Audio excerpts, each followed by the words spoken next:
for the touch of your lips, dear, but much more for the touch of your whips, dear.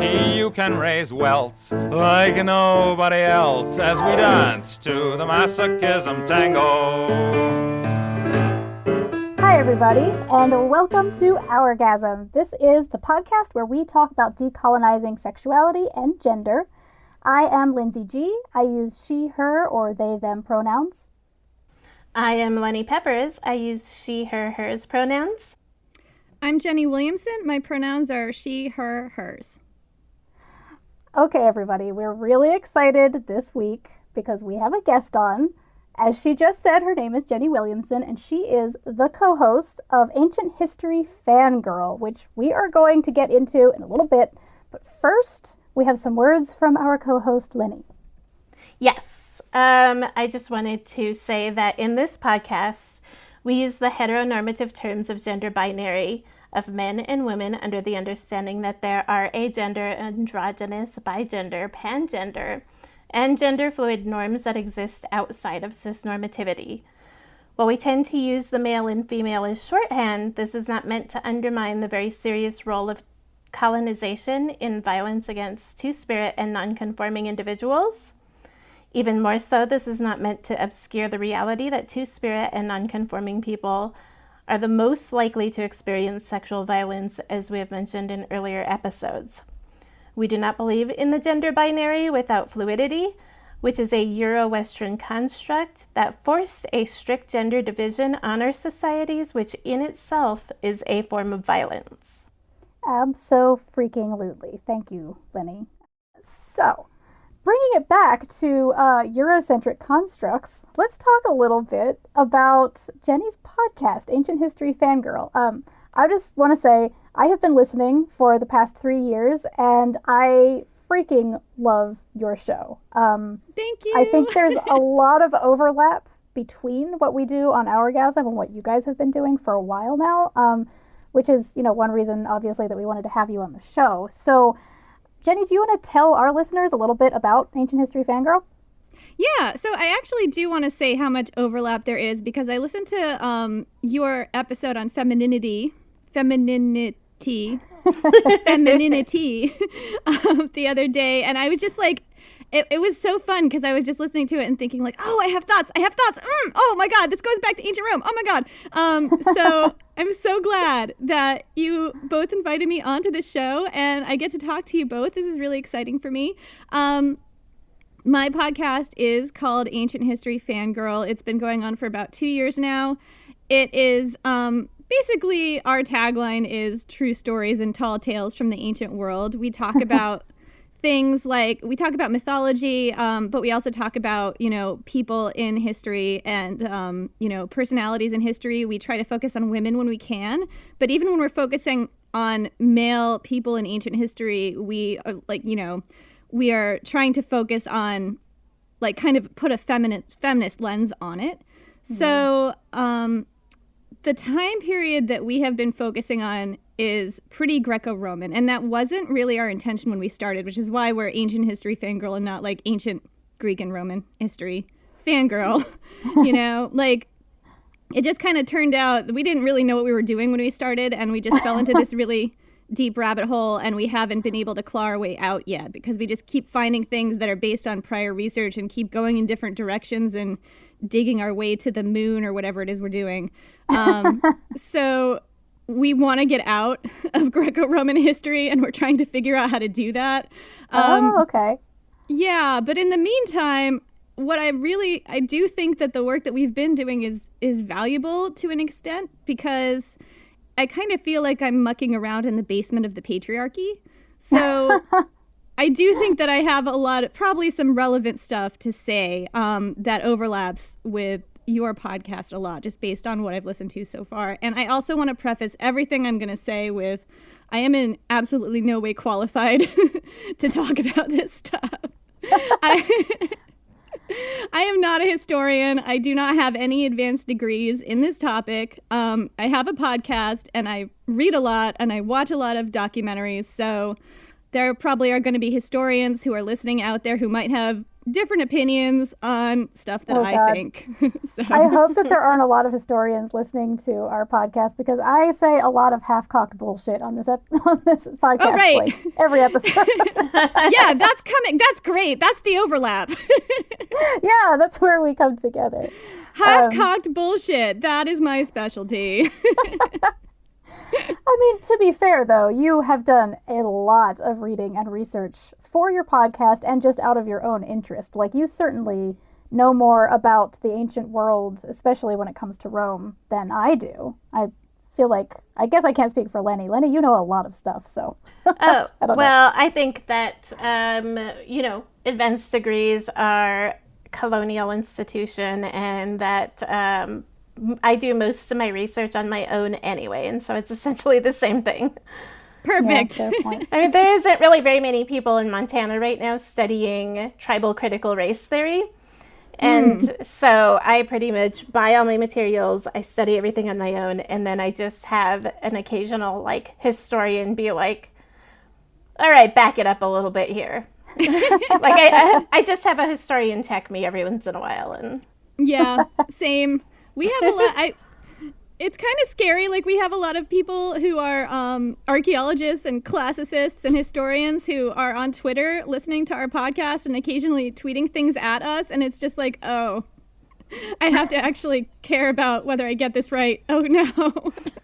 Yeah, I both look forward to and dread that day for Hourgasm, because I definitely do just say some shit sometimes. A lot of the time, though, it's great because Lenny actually researches things, and she will either be like, "You're actually onto something, Lindsay," or "Actually," Yeah. which I appreciate very much coming from Lenny, not so much from mansplainers. But yeah, as far as overlap goes, I think that one of the things that really made me think that this would be a good connection is that you and Jen really focus on women's stories and how the behavior of the men, even in stories that are, very much about men, how that behavior is ridiculous and often Yes. disgusting. Yeah.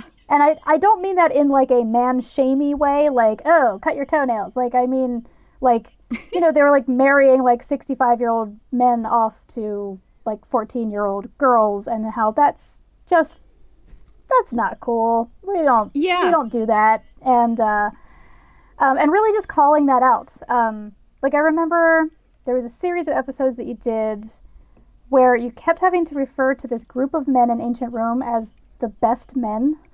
Ugh. And Yep. yeah, and every time that either of you said that phrase, you'd both go, ugh. And I just thought it was such a great, recurring joke. So I think we're very much on the same page here. Yeah, so the best men were the conservative faction in the Senate around the time of Julius Caesar. Oh. Yeah, the Optimates, I believe was the word, I think. It's something in Latin. I think it was the Optimates. Yeah. So were the best men into Caesar or not liking Caesar? Was he considered conservative? No, he was a populari, which was a populist. So he was the opposite. Yeah. Interesting. Not to say that populism is necessarily conservative or progressive. I mean, there's definitely strains of both, but I think for his time, I don't know that I would even call Julius Caesar progressive. I don't know that I would put that name on him. He was a populist, which meant that he drew his power from people who were not the rich and powerful. Right. But it's kind of hard to apply our sense of things politically to their sense of things in certain ways, and then sometimes it's weirdly applicable.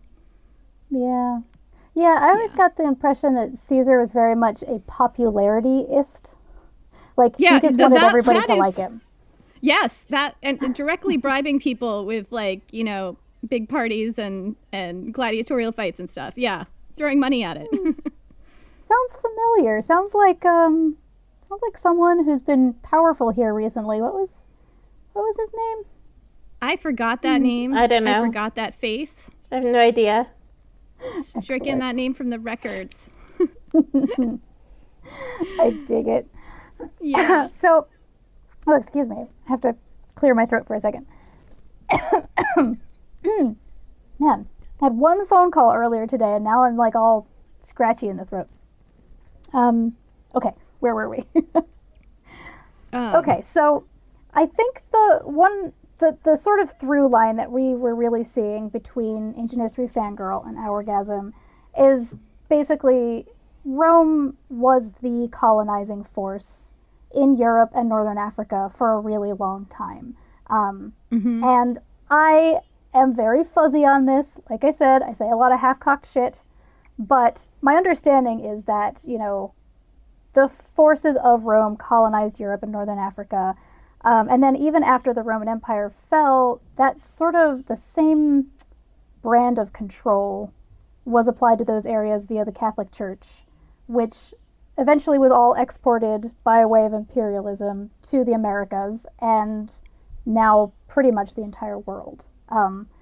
And so a lot of the time when I'm listening to your podcast, I'm thinking about, like, what sounds familiar to me. And I wanted to have you on to talk about the gender roles and, you know, the ways that people saw sexuality in ancient Rome so that we could kind of see if there's any actual through lines that feel familiar and feel like they may have come down to us today. Well, I think that you guys are going to be possibly pleasantly or unpleasantly surprised or not surprised. I'm not sure if this will surprise you, but I would say that yes, there are a lot. Yes. There are a lot of those. Score. Yeah, I mean, I really think that what you said about colonization is absolutely true about ancient Rome. Like, the way that I've come to see it, especially like since we've been kind of branching out from Rome itself and talking about how it colonized different cultures. We talked about Egypt on one of our arcs, and now we're talking about we talked about Gaul. We're talking about Britain now and Scotland.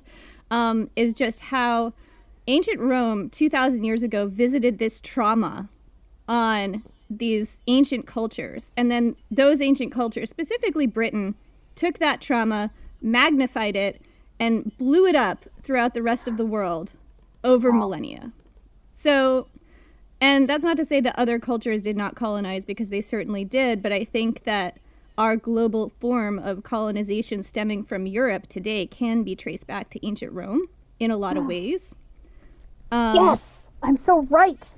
Awesome. Yeah, like I really do see a lot of similarities. And like I said, like, we want to be a podcast about all of ancient history, but we've really only studied this one area of history so far. So there might be a lot that I'm missing there. I might be leaving some things out. But this is what I'm getting the sense of as I go. Awesome. Well, yeah. I want to hear all about it. So let's just dig in. Like, what can you tell us about kind of the broad strokes-ish of gender roles in ancient Rome? Like, how did they work? Well, I think that gender roles, I'm really glad that we're talking about this as one small facet of that.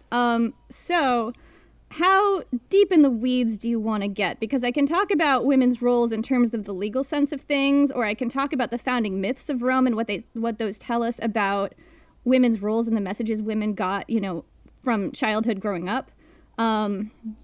I don't know where we start. I don't know. Lenny, do you have a preference? I'm kind of interested in the second part of that, actually.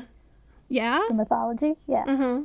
The mythology. Okay, so this is going to get into some dark stuff. I just should mention ahead of time that it talks about rape and suicide. I don't know if you guys give, like, content warnings for that. No. The whole thing has a content warning on it, because we talk a lot about murdered and missing Indigenous women and, you know, things like that in this show. So, okay, yeah. Then in that case, that's probably good. Okay, so there are two founding myths that I want to talk about. Ancient Rome had a lot of founding myths, and two of them always really stood out to me as sending a message down through time to all of the women and girls in ancient Rome. Like, this is how you behave. This is how to be a woman. And they're very, very dark. So one of them is called the Rape of the Sabine Women. Right. It's one of the very earliest founding myths of Rome. And it's when the founders, Romulus and Remus, gathered together this band of men. They were kind of like miscreants and ne'er-do-wells and bandits who'd been kicked out of their previous communities.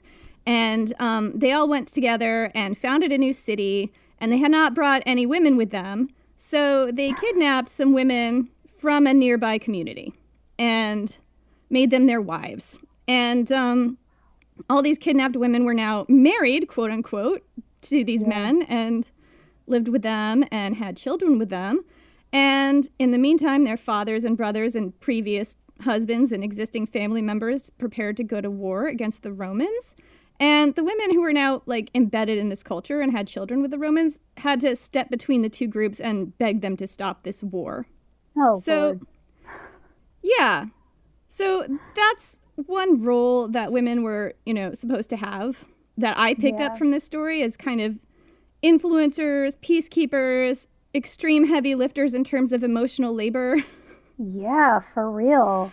Like, in okay, horrible circumstances. yeah, like, that's just terrible planning. You decide to start a city and you don't bring any women and you're like, oh, let's just go steal some. Like, that's the worst vacation planning ever. Women are property. It's fine. Yeah, exactly. So I'd be interested to know, like, I've heard versions of this story. And actually, I remember one of them is in the musical Seven Brides for Seven Brothers. Have either of you ever seen that one? I vaguely remember that, but I think that is kind of similar from what I remember.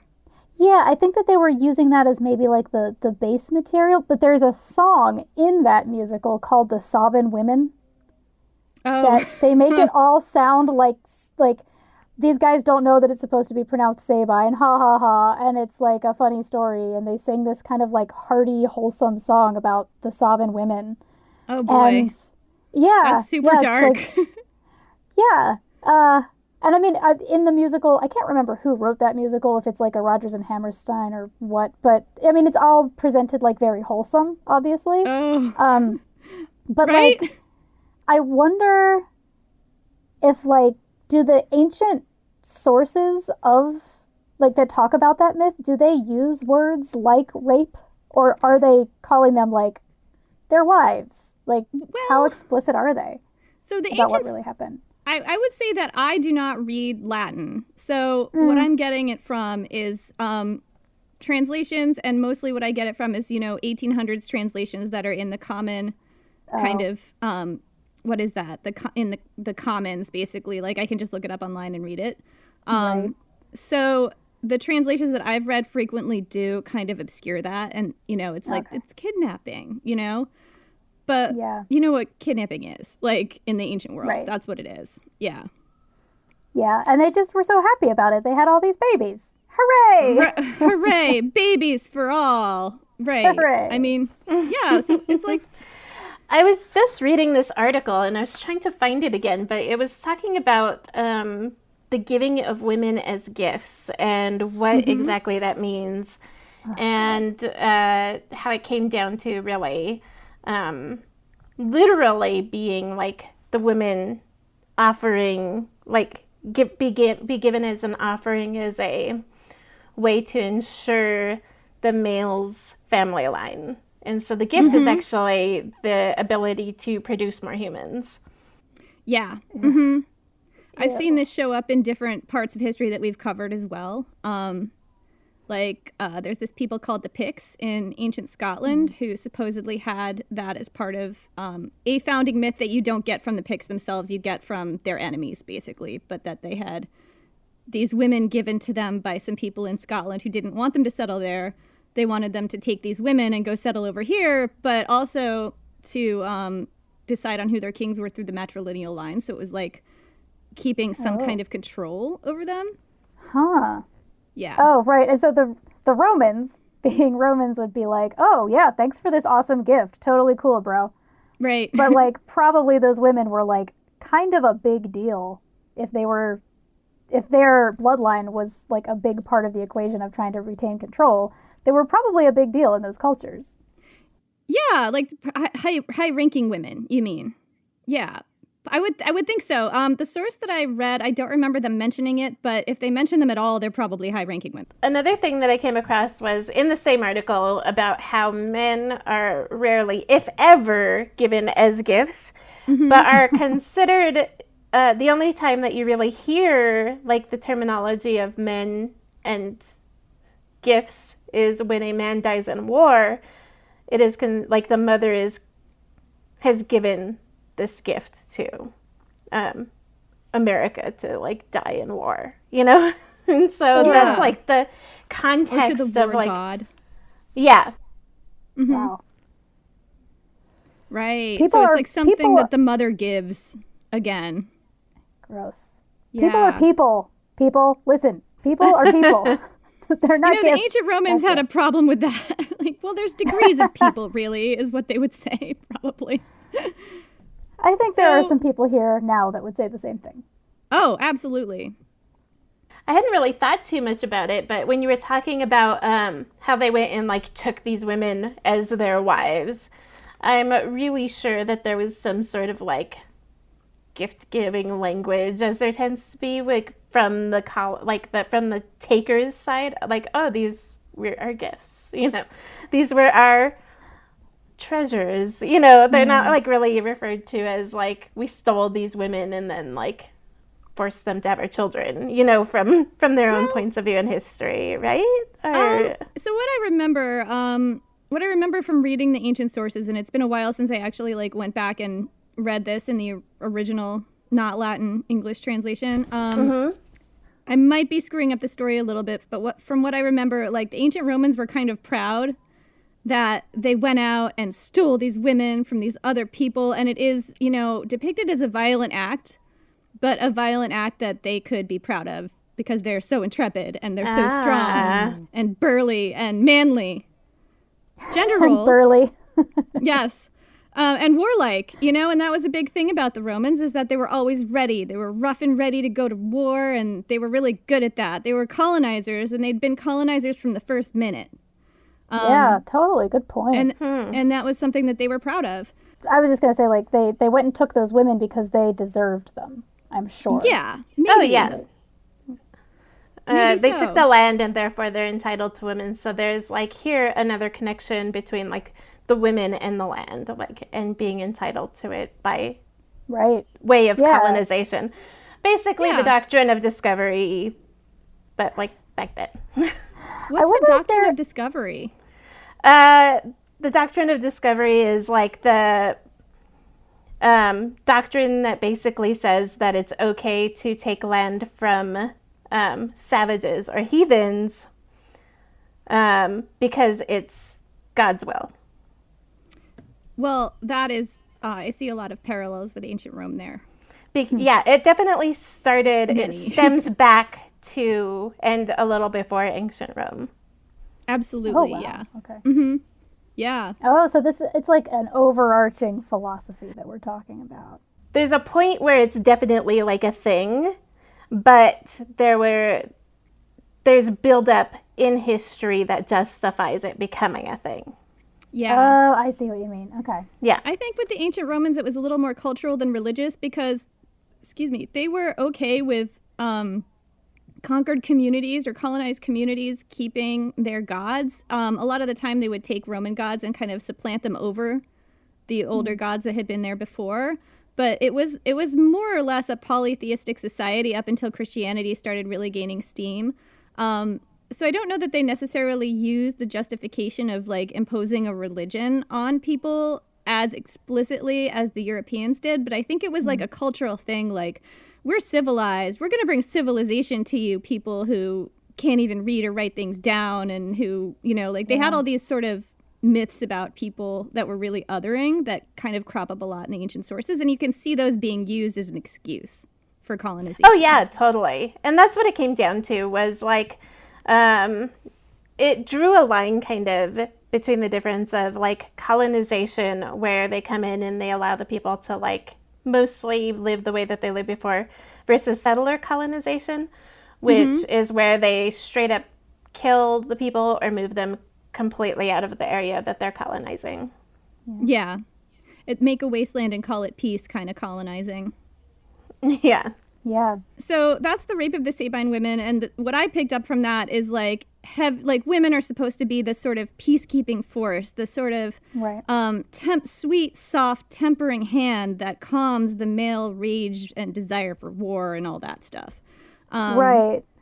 Even if you've been raped and made to bear your rapist child, even then, like, Yeah. in extreme circumstances. So there's a second one called the Rape of Lucretia.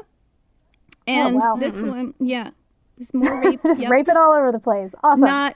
Welcome to ancient Rome. The situation is suboptimal. So this one takes place during a later time. So Rome had this period when it was a monarchy, according to the founding myths. And the monarchy period is basically pseudo-history. Like, it's mythical. There are all these mythical kings. And then there's a period where it transitioned from a monarchy to a democracy. And the democracy is what we have actual attested historical evidence for. But this story, the Rape of Lucretia, is still pseudo-historical or mythical. And in this story, there's this guy he's the son of a king, and he hears about this wife of a friend of his who's a member of the aristocracy, and this wife is her name's Lucretia. This lady, she's supposedly extremely good and pure, and she doesn't hang out and drink with her friends. She just sits in a room all day by herself and weaves wool into clothes, and she's just like, she absolutely follows the dictates of femininity to a T. She is the perfect, pure, chaste, wonderful woman, according to ancient Roman standards. Sounds boring. So boring. Very industrious. Very pure, very chaste. Lives up to all the ideals. And he I guess, like, is very intrigued by this description of her, and he winds up going over to his friend's house and raping her. And wow, what a nice guy. Yeah. Yeah. There's this whole story about how he wakes her up when she's sleeping, and he tells her that if she doesn't sleep with him, he's going to kill her and then kill an enslaved person in their household and put that person's body in the bed so that everyone thinks that she and him were having sex. And oh my God. thus damaging her relationship, her reputation. And so she agrees to have sex with him under duress and eventually winds up having to tell her father and husband, and then she takes her own life out of shame. So that's another super fun founding myth that all little girls in Rome would have heard growing up. Wow. Yeah. I don't even know what the moral of that story is supposed to be. Like, she literally didn't do anything wrong. That's the What are you moral of supposed the to story. take away from that? What I take away from it is that it's, you know, if you want to be like the most, if you want to really follow the dictates of femininity, you have to die for them. Ew. Yeah. Like, you can't, you could follow all the dictates and everything, you could do everything right, and something could still happen to you. And if you really want to be the chaste, pure, good woman, and somebody violates you in that way, the only, you know, like, and the father and husband, from what I remember, it's a little bit fuzzy, but I think that they begged her not to and told her not to hurt herself, and she did anyway, from what I remember. But yeah, and she's held up as, like, you know, the most pure, extreme, wonderful vision of womanhood I mean, in ancient Rome. It kind of sounds to me like an argument for not being the pure, chaste, perfect woman. Like, she did not have a good life. Yeah. It definitely sounds like that today, but at the same time, like, I can see how it would be like if you're going to be like the purest, chastest, like, woman, then, you know, like you said, be ready to die for it. Because, like, men are probably going to want that, and so, you know, don't be too, like, it's like the standard today where they're like, wear makeup, but don't wear too much makeup. Wear, like, dress nice, but don't dress too nice, you know. It's almost the same lesson, but, like, I want to say, like, less, like, I don't know, because it's still fucked up as a lesson today. Yeah. Oh, absolutely. Yeah. It is. Like, warning, we do not endorse these stories. We do not. But you see, like, women are expected to uphold, even today, if you're pursuing femininity, if you're pursuing that, there's no level of self-harm, like wear the uncomfortable shoes, do the uncomfortable waxing, get the plastic surgery. Don't let anybody know, because one of the central tenets of femininity is that it must be effortless or appear effortless. Yeah, like get your face like altered and alter your physical body, but don't do it in such a way that it's clear that you had like a nose job, because people don't like that. If something does happen to you, then don't let everyone know that anything happened to you. Just carry on like nothing happened, or kill yourself. I mean, that's kill yourself. Still the lesson today, like what it comes down really to. True. Yeah, I mean, and literally, if you're looking at something like anorexia. Right. Mm-hmm. Oh, yeah. Yeah. We've just had hundreds of years to like make the message, like disguise the message more in, in our media and stuff, but it's still the same thing, I think. Yeah, absolutely. Right? And I feel like in both of these stories, it's like the women are bearing the responsibility for the men's actions. Mm-hmm. Like, we're not hearing about what happened to the guy who raped her. Nope. Mm-hmm. Like, I mean, I'm sure that he figures into the story also after the rape, but like, as far as we know, he just like went off and had a nice life, and everybody was like, hey, what a guy, you're great. I don't think so. I forget what happened to him. I could probably Google it if you super want to know, but the important thing is this woman in this story, Mm-hmm. Okay. Yeah, like it's... I am curious about like what Roman boys were supposed to take away as like their lesson from that story. Is it the same as the Sabine women, where it's like when you see something you want, you take it? Yeah. Or, I really hope he had like a horrible death, but I feel like I can't expect that. When you see something you want, you take it, I think is a key lesson you could get from both of these stories, and I think that definitely ties into colonialism. Mm-hmm. Gender roles and colonial roles. They're all in a big knot in ancient Rome, in the basement of the patriarchy. Yeah. Well, and like it's interesting that these stories are both, I mean, they're both pre like hardcore colonialization that came later in the history of Rome. Right. They are. Yeah. I guess the Sabine women was kind of early colonization, but it certainly wasn't on like the same scale as, later history.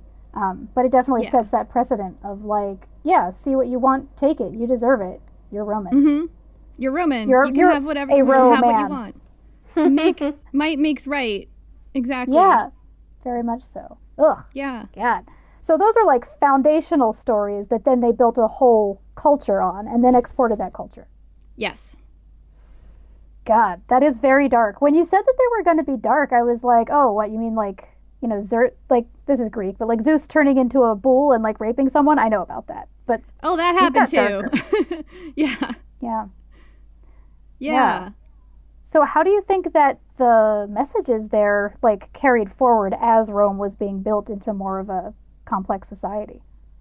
Well, I think that there are some... I think that actually ties into your other question, too, about gender expression inside and outside the norms.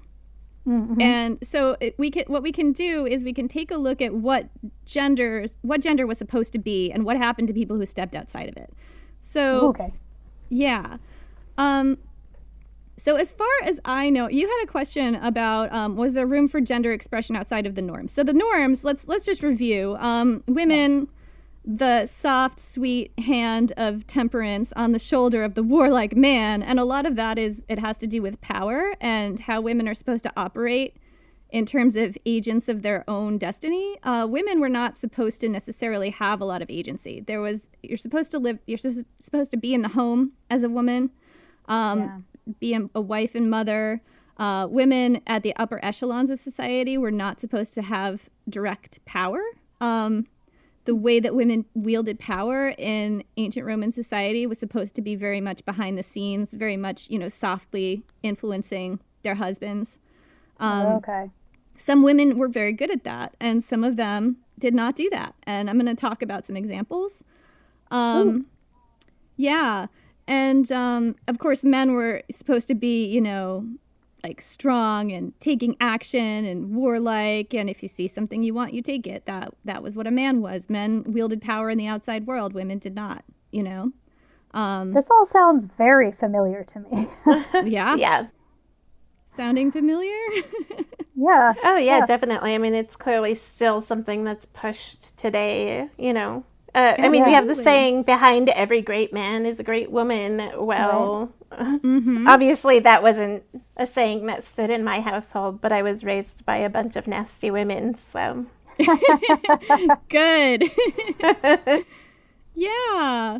Women were not supposed to, even higher levels of society, women were not usually taught to write. So they didn't necessarily write things down and tell their stories. So we don't have a lot of stories of women directly today.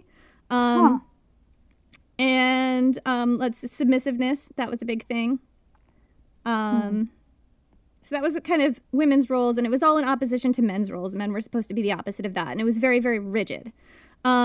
Okay. There was not much of an accepted social category for people who stepped outside of the gender binary. And that's not to say that people didn't step outside of the gender binary, because they absolutely did in a lot of ways.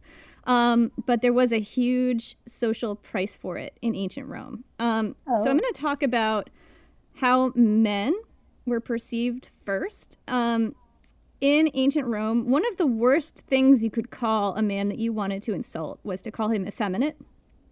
And that sounds familiar too. Yeah, this is really not going to shock either one of you. So there was a lot of discrimination against men who had what people saw as effeminate traits. And you see this cropping up all the time in the ancient sources when writers are describing emperors that they didn't like. They always describe them as having various effeminate traits. According to ancient Rome, what their idea of an effeminate trait is.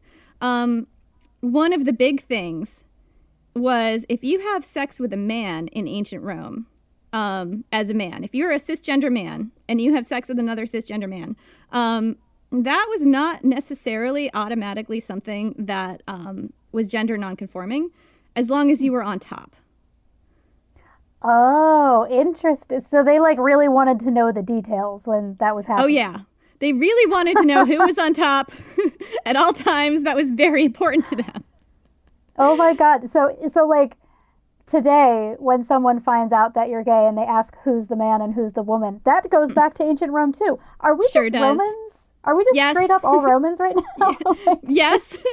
I hate to say that. I think about the same idea in the film Dances with Wolves, where Tentu Cardinal actually like gets on top during the sex scene in that movie, and then everybody's like, oh, that is so woke, and I'm like, no, it's not. Oh my God. Shocker. Yeah, Sometimes that's women so are on woke top. since like what, ancient Rome? What? So actually, that makes me think, I don't know if there were opinions on ancient Rome about heterosexual sex and the positions that women were supposed to take. I imagine that they were all supposed to be missionary, but I didn't research that. But now I'm super interested in it. Yeah, me too, because it could be anything. Maybe like pile driver was the way to go, and that was just like expected that you'd be really athletic and able to like be on your head for a really long time. I have no idea. I mean, I would not call that a passive position at all. An athletic position. Very, yes, for both parties. Yeah. Yeah. But yeah, like, so they had visceral contempt. Like, it leaps off the page for anybody who took what they saw as a passive role in sex. So if you took the D instead of giving the D, whether you were a man or a woman, that was demonized. And really, like, if you were a man and the ancient Romans thought that you were sleeping with another man and you were the bottom, that was like, you know, fodder for really bad teasing. Yeah. Which essentially comes down to shame. Shaming. I think shaming is the appropriate word. Demonizing even. Like, teasing is not, it's not like serious enough, you know? Yeah. And it's also just like so contemptuous of women. They're like, it's like, here's your role. You're supposed to be passive. You're supposed to be the receiver.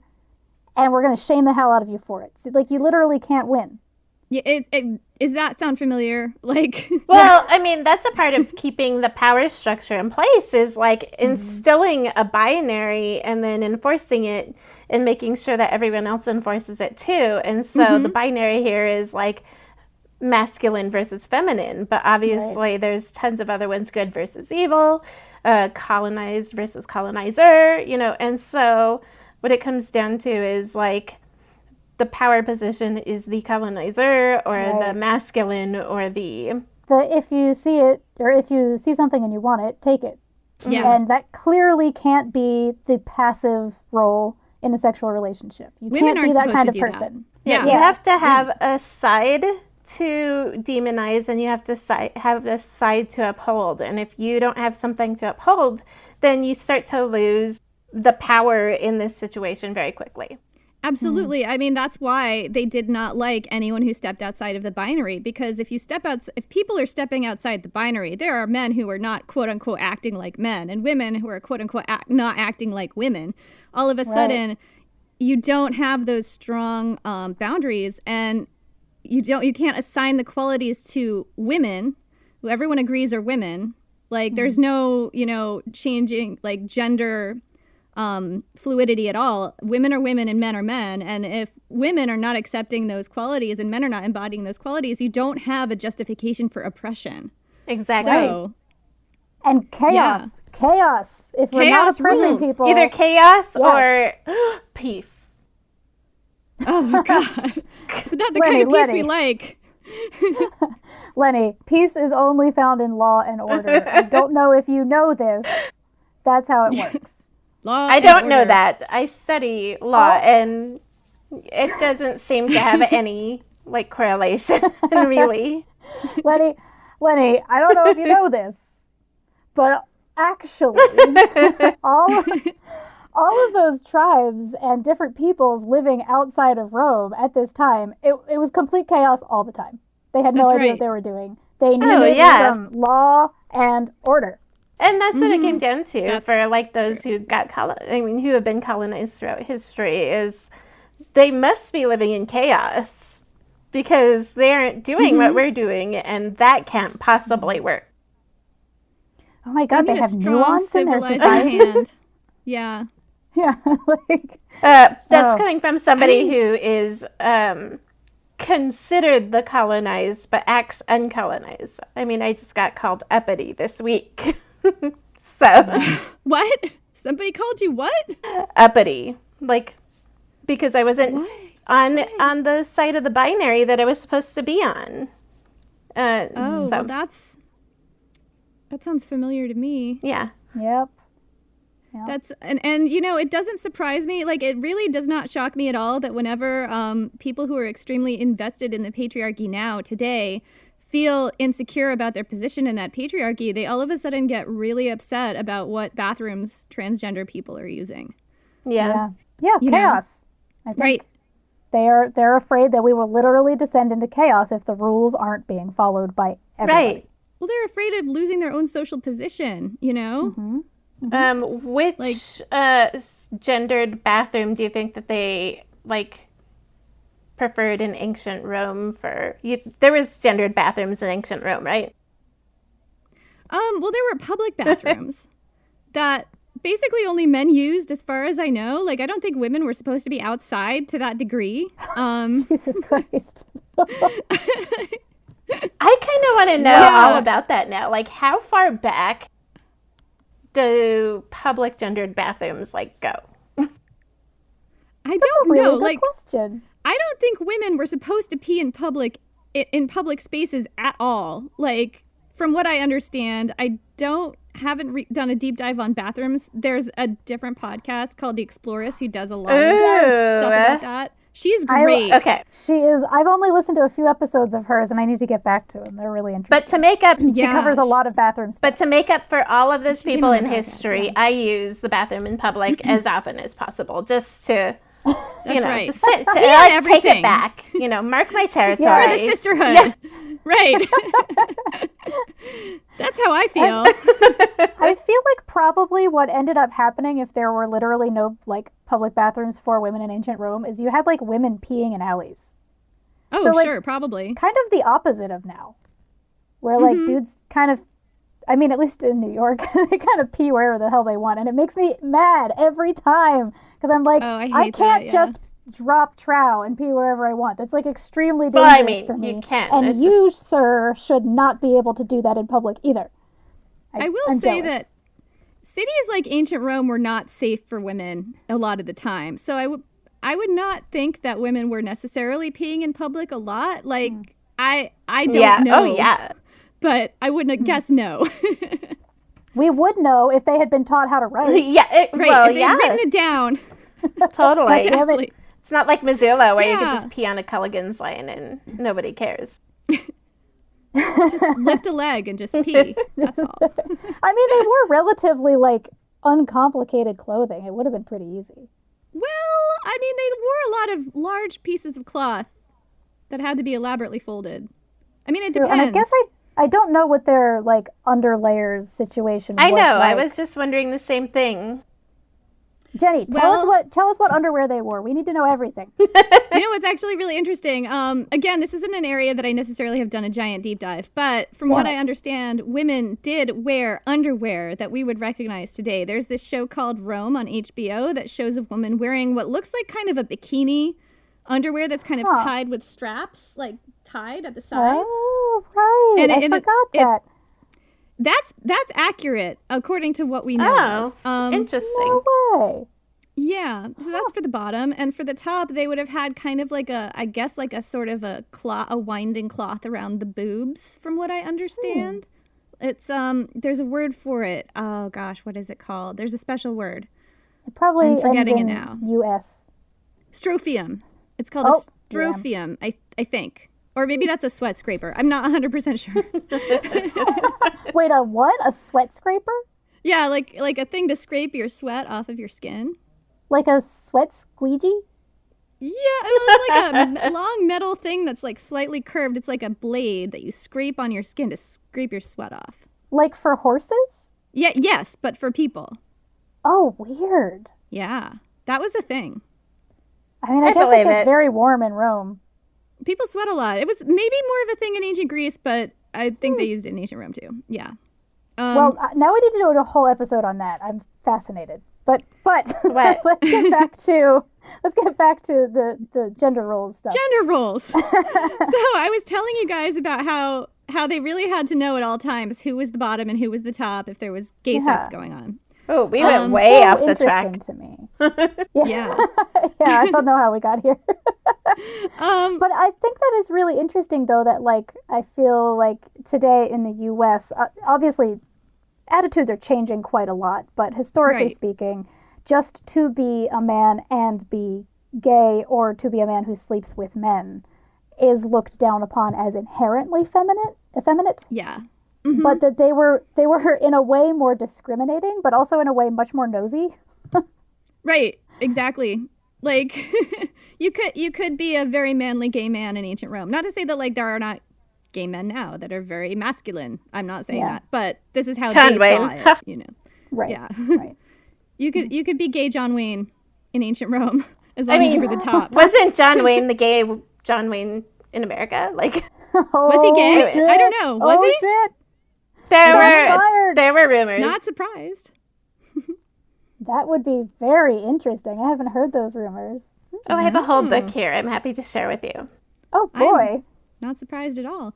There were some people, like for women who stepped outside the gender binary, there was a special name. It was called Dux Femina, and that's a female leader. And these Oh. were, yeah, these were like, you know, higher status women who baldly seized power as opposed to operating behind the scenes with a gentle touch.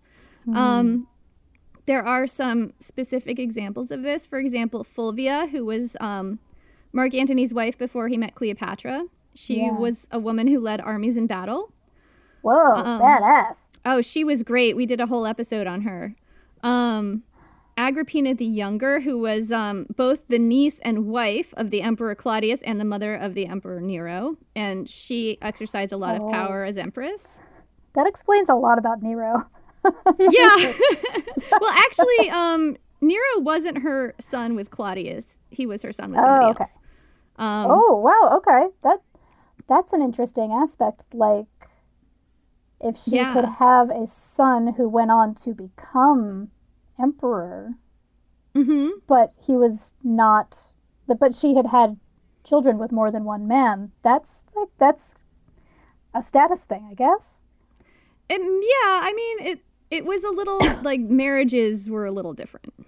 But her previous husband, I think they'd all died at that point, or I forget exactly. There were a few before Claudius. One of them had died, and there was a suspicion of poisoning.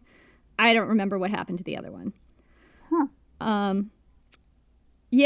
Cleopatra was sometimes referred to as a dux femina. She obviously ruled in her own right in Egypt. Dido, the mythical queen of Carthage.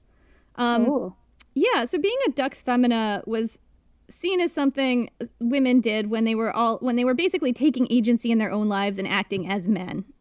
Sometimes fighting in wars, leading in battle, leading in a political way, being out front as opposed to behind the scenes. Yeah, those are they all sound like very powerful women who really had a lot to gain or lose by stepping outside of their roles. Yeah. And doing that was explicitly a gender nonconforming act. Yeah. Interesting. Because it also sounds, I mean, they're the ones I know about. Now, granted, I only know about Fulvia because I have listened to your podcast, but everybody knows Cleopatra. Yeah. A lot of those women turned out to be the women that got written about, so we know more about them because they did things that men had to deal with, so men wrote it down. I mean, I still feel like I'm hearing a lot more arguments for living your life the way that you want to. From Lucretia to Cleopatra and beyond. You mean for not following the gender binary as set forth by ancient Rome? Yeah, they sound like they suck. Yeah, well, they did. That's because they did. So since we're talking about high status women, I'm wondering if the gender roles that you were expected to embody as a woman were different for people of different classes. Was it kind of easier for someone of a higher status to get away with becoming a dux femina, or is it just that we know about them because they're the ones who got written about because they were famous? Well, it's because one of the difficult things that I have definitely found about doing the work that I've been doing is that most of our original sources just deal with upper class rich people. They don't talk as much as you would like about the lives of, working class people who were not aristocrats, basically. Yeah. So there's a whole lot that we don't know about how people navigated gender roles at different levels of society because it just was not written about as much. It doesn't come down to us. I can speculate, though. Yeah, speculate. Okay, I'm going to speculate. I'm going to put my tinfoil hat on and just go ahead and say some half-cocked, uninformed things. Awesome. Right there with you. Yes. So, depending on the time period in Rome, there were points when women had the right to own property and run their own businesses. They weren't always just completely sequestered out, somewhere in a room. This is a little bit less strict than it was in ancient Greece, where the standard was that you were not supposed to leave your house, Wow. Yeah. But even in ancient Greece, which there's a lot of crossover, ancient Rome appropriated a whole lot of things from Greece, including some stuff about their gender roles.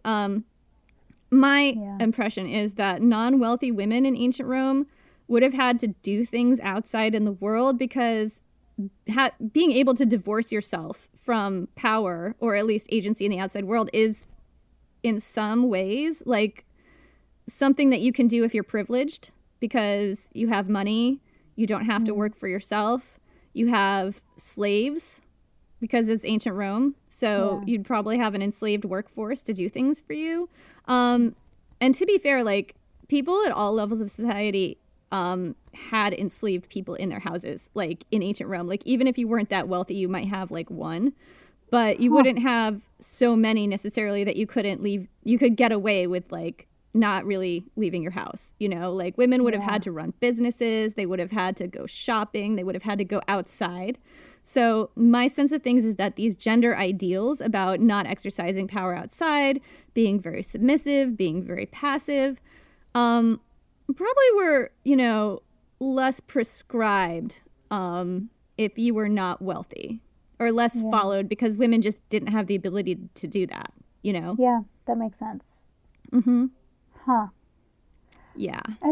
It's really interesting to think about that little like factoid that you kind of dropped, like not everybody, I'm sure, but most people like had a slave or two.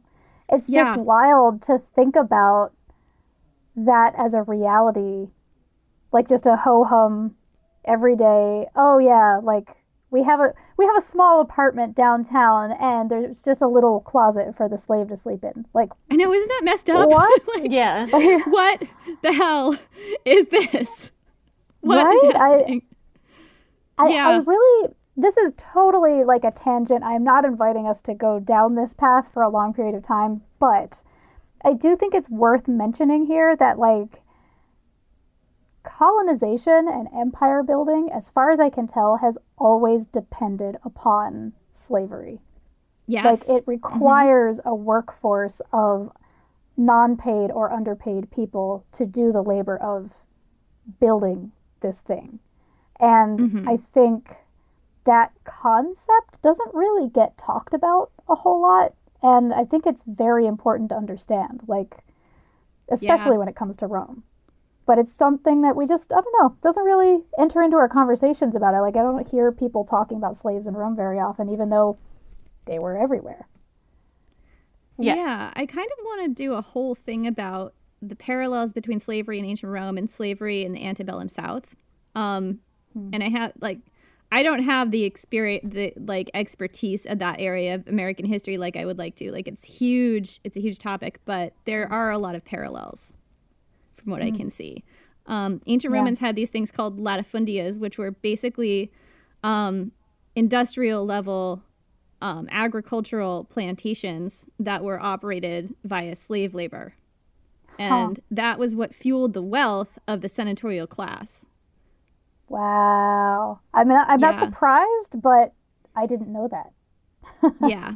Especially in Julius Caesar's time, a lot of those really famous senators like Cicero and, you know, Cato and all these people like Julius Caesar, I'm sure. I don't know if Julius Caesar had a latifundia. I'm sure he had a latifundia. Everyone had some latifundias. Like, yeah.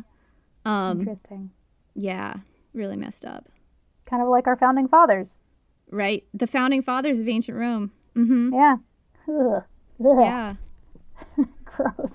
I've got the I feel like I need to like shake it off. Yeah, sometimes you're just like, I need to take a shower now. Yeah. Well, so anyway, going back to what we're actually supposed to be talking about. Right. Okay, right. so we do have info on the upper classes, and I feel like there's probably some very juicy gossip about high-class individuals who did not always conform to the standards that they were supposed to. Like who did things that, you know, clashed with the gender roles and, you know, prescriptions on sexuality. I want to hear all the dirt. Oh, well, I have some gossip for you, Lindsay. Ooh. Yeah. Yes, I've got some gossip for you both. So one of the people I really want to talk about, I'm really excited to talk about, is an emperor named Gobelis. So Gobelis was a child emperor of Rome. He was, his reign was from 218 to 222 AD. He was 14 when he was made emperor. I believe he was from Syria originally. We did an episode on him. We did a 2-part series on child emperors, and he appears in that. Oh, right. Gobelis, he did a lot. He was completely outside the gender binary as prescribed by ancient Rome. Number one, he wore silk, which was reserved for women, very promiscuous women, by the way. Oh. Wearing silk was a cross-dressing move for men. Okay, interesting. At this time. Yeah. He slept with both men and women. Used the women's restroom in the public baths. This was a big thing, gossip thing. Shaved all his body hair, which was a thing women did, according to the ancient Romans. But that is just the surface level stuff. Wait, hang on. So there were women's public baths? There were women's public baths, yes. I didn't mention that, yes. There were public baths for men and women, and they were very, and there were probably bathrooms in the public baths, but I don't know for sure. I would assume. So like you were allowed to go out in public if you were going to take a public bath? Yeah, well, women did go out in public. I mean, I think that it's like, this ideal that women were supposed to like operate behind the scenes and be the keepers of the hearth and stuff, and like men were supposed to do all the business and do all the war and do all the things outside, but like in reality, that's not necessarily how it went. Right. Okay. Fair. Yeah. So Elagabalus, what I think is really great about Elagabalus is he is a person that we might call transgender today. Might be using the wrong pronouns. I feel weird because we did a whole episode where I used he, him pronouns for Elagabalus, but looking back, I'm like, I should have at least used they pronouns. So Elagabalus at one point married a man who was a slave and a chariot driver and referred to himself as the wife of this man. Wow, scandalous. Scandal, I know. He or she possibly created a brothel in the palace. Now, they all did this. All of the emperors who people wanted to castigate, and some empresses too, made the palace into a brothel. Is this according to like tabloids? Yes, it is. Quote, I think this is from Cassius Dio. He set aside a room in the palace and there committed his indecencies. Oh, always, sexy. So, I know, always standing nude at the door of the room, as the harlots do, and shaking the curtain which hung from gold rings, while in a soft and melting voice he solicited the passers-by. Very, very feminine. Feminine. Effeminate. It is difficult, though, because it's really hard to, like, try and use language from today to describe people who lived in a time where they don't have that type of language to describe themselves. And so you don't really know how they would prefer to be described. Right. Yeah, it's a struggle. I mean, the one clue that makes me think maybe we misgendered him, her, is this one from Dio. I'm going to give you a quote. Quote, he carried his lewdness to such a point that he asked the physicians to contrive a woman's vagina in his body by means of an incision, promising them large sums for doing so. Wow, okay.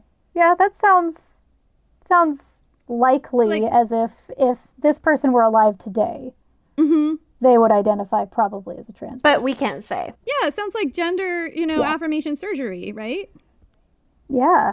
Yeah. Yeah. Or it could have just been gossip. And that's the other thing is that these writers would frequently say things like this about emperors that they really wanted to demonize. So none of this might be true. We don't know. It might all just be, this writer with an axe to grind criticizing this. Because the worst thing that they could say about a cisgender man, a man that they would consider, in ancient Rome, is that that person was effeminate. So you could just see the writers like building on this gossip. Yeah. Interesting though. Very interesting. Yeah. Yeah. So Elagabalus was Syrian, Eastern to the ancient Romans, and a lot of people criticized him for following a foreign Eastern religion and having all these, habits that really pushed Roman buttons about gender. Yeah, he did not, apparently, what really comes off the page about him is that he just refused to follow the gender norms. And some of that has to do with ancient Roman prejudices about Easterners. Easterners were supposed, like Persians, for example, were supposedly effeminate too. Yeah. So it's all kind of tied into xenophobia here. Yeah, I was getting that feeling. Like, And then, like, whatever Gobelis did, they were like, oh, well, everyone from Syria is like that. Right. It's wearing silk and eyeliner and using the bathroom, and looking fabulous all the time. Ugh. Oh, God. Gobelis looked fabulous all the time. Like, that is definitely a thing. Okay. That's how I'm picturing it anyway. Oh, yeah. Nero, the Emperor Nero, also said to be bisexual. He quote the stuff from Sertorius, the 12 Caesars is really very lurid about Nero. Quote, abusing freeborn boys and seducing married women. There's a rumor that he castrated somebody and quote unquote tried to make a woman of him, according to the sources, and then married that person. Oh boy. Made them wear a women's clothing during the marriage and treated him as a wife. This seems to be non-consensual. I don't know. Yeah, like, on the one hand, you do you, but on the other hand, like, just performing surgery on people is generally, like, don't do that. That's, especially if you are not a surgeon, let's just stay away from that. Right, well, that was a thing that happened in ancient Rome as well, like, people getting castrated as children and things like that. Yeah. Worldwide, I mean. Oh, yeah, absolutely. It comes up a little bit in stuff that we've read about religions that were supposedly Eastern, but we're also reading these from ancient, Roman sources, so it's a little bit hard to tell, what is lurid rumor and what is true. Which is so weird because they were clearly doing, like, this stuff as well, and then they were like, let's spread rumors that those guys are doing this terrible thing while they were at the same time doing it. Oh yeah, and let's use this as an excuse to colonize them. Yeah, we also do it. Yeah, totally. Yeah, that was not uncommon. Absolutely, but we do it in a way that we're comfortable with. So right. We're Romans. We don't really do it that way. So Nero, he also supposedly married another man and referred to himself as the wife of this man. I'm not sure if they're married at the same time. Like, there's all these weird things about whom Nero married, like, and it's a little bit hard to parse, but Nero seems to have been queer in some way. Yeah, when we were doing our political sex scandals episode, we talked a little bit about Nero, but, like, when I was doing research, that's what totally kept coming up over and over again was all of the people that Nero liked to fuck. Yeah. Everyone, really. Everybody. Sometimes he was the husband, sometimes he was the wife. Huh. Or well, she. I guess it's important to know. That's the whole thing. Like, they need to know who's bottoming in every possible position, so... Right, and I think that's what that means. Like, the way that it's put in the sources is he was the wife of this person, but the husband of this other person. And it just occurred to me as you said it, like, I think they're making a statement about who was bottom and who was top in each of those relationships. And they never switched it up. They always did it this one way. Every time. I know. Although Nero was clearly a switch, if we're... Oh, yeah. Nero was, like, freaky. Probably did stuff that, like, I probably haven't even heard of. Probably teach us all something. I feel like Nero had a lot more free time on his hands than any of us do. Right. Yeah. Caligula also has some scandalous things, and I feel like Caligula, he might be the first of the emperors that had this kind of demonizing treatment. I mean, definitely there were scandalous rumors about Tiberius who came before him. But Caligula specifically, like, gets the sort of, well, he's effeminate kind of treatment. Like, okay. Wait, was Tiberius the one with the, like, horrible, like, child sex island? The I think I remember this from an episode. So, yes. Like, I guess I should let you explain that a little bit. So, for people and who haven't heard it. This is extremely dark. Yeah. It's going to deal with pedophilia. So the lurid rumor around Tiberius was that he had this retreat in Capri where he would make aristocratic families send their children for him to have sex with in various ways. And this was when he was emperor, right? Yes. He kind of just sort of abdicated early, didn't like being emperor. He just sort of checked out and let this guy, what's his name, Sejanus, his captain of like the Praetorian prefect, handle things, and that became a whole separate thing. But while he was there, according to the rumors, he had like all these children sent to him to have sex with. Yeah. So he was like, okay, I'm quitting my job and pursuing my true passion, which is being a horrible, evil miscreant. Yeah. But there weren't like lurid rumors about him. Well, those were the lurid rumors, and he was Tiberius was Caligula's uncle. So there is a school of thought about Caligula, experiencing this abuse. He lived with Tiberius for a time. He was like his ward because his father had died, and then his mom had died because she was exiled, and he was living with Tiberius. And that must have been a horror show. Yeah, at the Neverland Ranch. So he must have seen some shit. Is kind of what that's what the historians postulate. Yeah. So God, Caligula. that is very dark. Yeah, his thing was he supposedly slept with his sisters and most of his male friends and acquaintances. He was supposed to. The word that comes up around Caligula when I read about him is catamites, which is a specific word for men who bottom in gay sex. Yeah, he supposedly had a lot of sex partners who were the bottom, because they have to point that out. That's all. Yeah, it's very important, apparently. But that did not mean that Caligula was not effeminate, because here's a quote from Suetonius, quote, "In his clothing, his shoes, and the rest of his attire, he did not follow the usage of his country and his fellow citizens, not always even that of his sex, or, in fact, that of an ordinary mortal. He often appeared in public in embroidered cloaks covered with precious stones, with a long-sleeved tunic and bracelets, sometimes in silk, and in a woman's robe. As an ordinary mortal. Interesting words. Yeah. Interesting Right. words directly followed by a description of Elton John's attire. Right, yes. Very good point. Yeah. I hope Caligula had some of those amazing sunglasses. If there were sunglasses back then, he'd have sunglasses. Oh, yeah, totally. Good point. For sure. Yeah. Wow. The ancient Romans. So, like, it's wild to me that you can have a culture that's so built on these rigid gender norms and like rules about how you're supposed to perform your gender, but then you can have like a succession of people at the very top, like so much more the top of society than we even have in the US, like actual emperor who are just like, fuck it, I'm not doing any of that. Well, I mean, the more money and power you have, the more sex you can have, and the more open you can be about it, I guess. Yeah.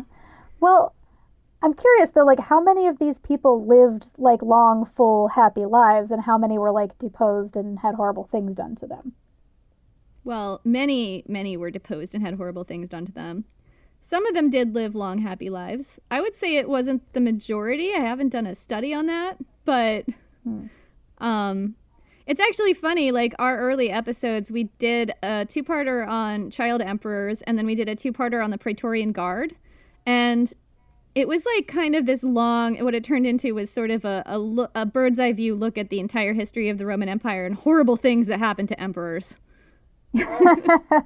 Right, like, I mean, they say that Nero is the one who played the fiddle while Rome burned, right? Yeah, it's not true. But bad things happened at the end of his reign, correct? Oh boy, did they ever. His death was really creepy and haunting, and we tell that story in one of our episodes. I forget.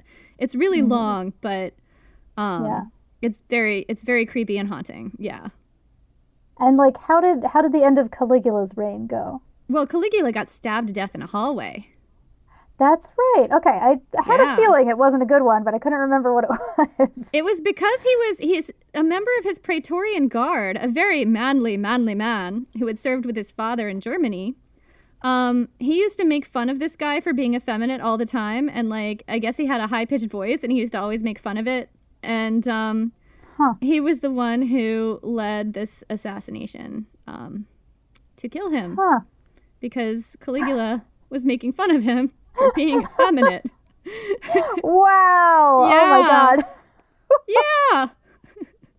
Yeah. Oh, the gender fuckery. It's The all over gender place. fuckery is everywhere. Also, band name, I call it. Yeah. Fucking The gender awesome. fuckery. Possibly a podcast name. Like, we need another one of those. Right. It's a freebie. Podcast ideas. That's right. It needs to be about something you cannot shut up about and everyone wishes you would. That was the advice I got.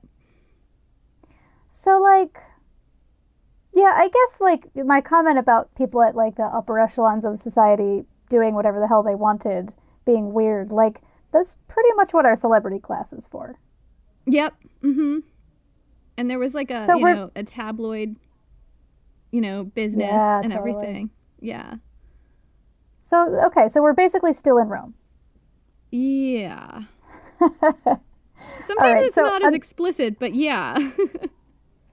Yeah, I feel like there was, like, generally, usually, anyway, there's less, like, deposing people in power and, like, killing them violently in the streets going on, in America right now. But aside from that, a lot of this is sounding very familiar. Yeah.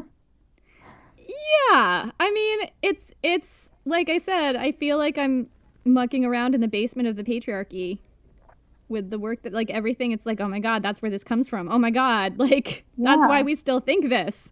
Yeah. Yeah. Well, and then the interesting thing that keeps popping into my head is, like, how much of their religion specifically, but also, like, culture, the Romans borrowed from the Greeks before them. Yeah. They appropriated a lot. Yeah. Like, a lot. Appropriated is a better word. Yeah, than they borrowed. appropriated almost everything. And I think that there are scholars who would, want to quibble with me about exactly what the Romans adopted versus what they didn't adopt in ancient Greece, and that's a whole rabbit hole that I'm not that interested in going down, but I definitely think that they appropriated, like, large amounts of Greek culture, for sure. But they kind of put their own spin on it, too, In what ways? Like, what are your examples? Well, I think that the ancient Greeks were pretty warlike. They had the Spartans, but, like, the Romans really took the colonization thing and just blew it up. I mean, they wound up colonizing Greece in the end. They took the slavery culture of ancient Greece, which I have not studied a lot of, but I don't think ancient Greece had latifundias. Like, they took that and blew it up. I mean, their gods, like, I haven't studied all of their gods and figured out what the difference is, but, like, there's one that I've done a deep dive on, which is Dionysus. Dionysus was a Greek god, and Right. yeah, and the way that the ancient Romans made him over into Bacchus and then into a god called Liber Pater was kind of sanitizing, because Dionysus was specifically a god of, enslaved people in ancient Rome. Not necessarily in Greece. I'm not exactly sure how that tracks in Greece, but in ancient Rome, a lot of enslaved people worshiped Dionysus, and they kind of defanged Dionysus because he was at the heart of two of the three servile wars that happened. Whoa. Yeah. And he was very gender bendy, by the way. And I don't think that was a coincidence either. Yeah. Oh, right. Chaos. When people gend to the bender roll. Jen to the bender roll. There are basically women in ancient Rome who were kind of held up as, like, the ideals, and you don't hear that much about them. Like Octavia, who was also one of Mark Antony's wives, who was, like, so nice and pure and sweet and submissive. And then there's this lady Servilia, who was a mistress of Julius Caesar's. They were never married. She was also the mother of Brutus, who was part of the assassination of Julius Caesar. Ooh, ouch. It was all intertwined. It's funny because Servilia and Fulvia in this time period I really saw as kind of foils for each other, because Servilia was like the velvet glove power broker operating behind the scenes. You don't hear a lot about her, but she's definitely, in my headcanon, which is probably definitely totally true. She's kind of operating behind the scenes, and she's kind of a fixer, and she's very, like the person to talk to, but she's not, women weren't allowed in the Senate building. So she's not like,